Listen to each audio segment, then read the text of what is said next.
everyone, welcome to Scott Reviews Things in 4.5 minutes. And what am I looking at this time? I'm looking at the 1939 serial, The Phantom Creeps, starring Bela Lugosi. Yes, if you want a serial that has giant mechanical monsters, ray guns, meteorites, mechanical spiders, spies, G-men, all of that is in The Phantom Creeps. And I don't know why. It has all of this stuff in it, and it is still incredibly boring. And I hate to say that because I love Bela Lugosi.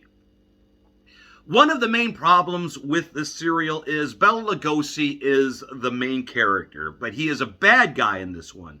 So he's not the one put in danger at the end of every episode.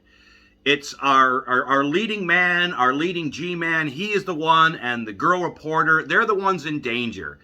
And they're pretty bland characters, so you don't really care about them.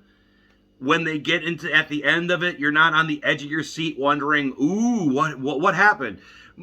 Serials like The Phantom or Captain Marvel or The Green Hornet, where you can identify with the lead character and you're rooting for the main character, those are the serials where you get invested in them.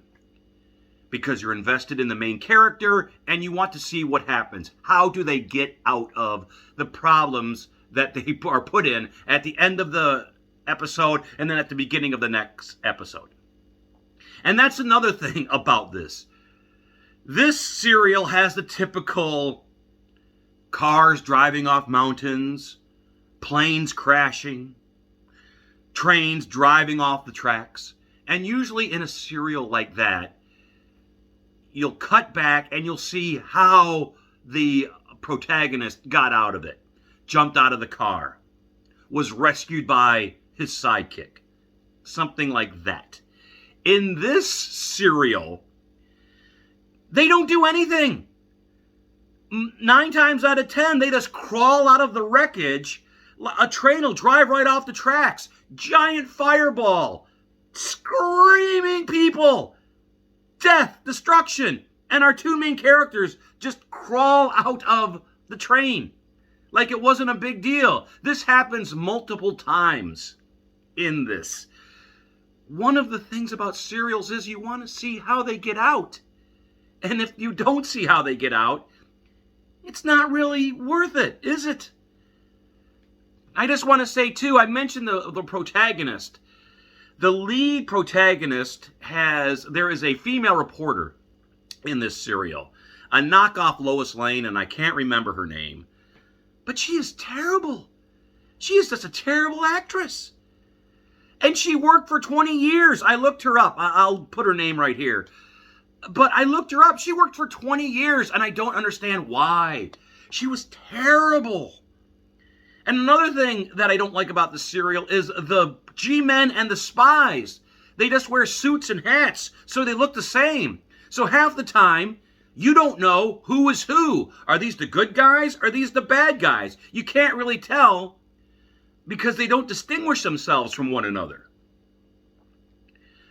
I'd like to mention another missed opportunity. The guy who played Van Helsing in, I think his name was Martin Van Sloan.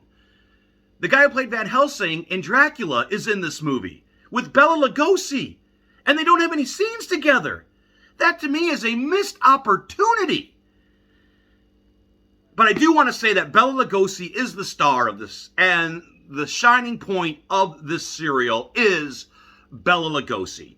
He brings it. He's in top evil form. You can't help but smile.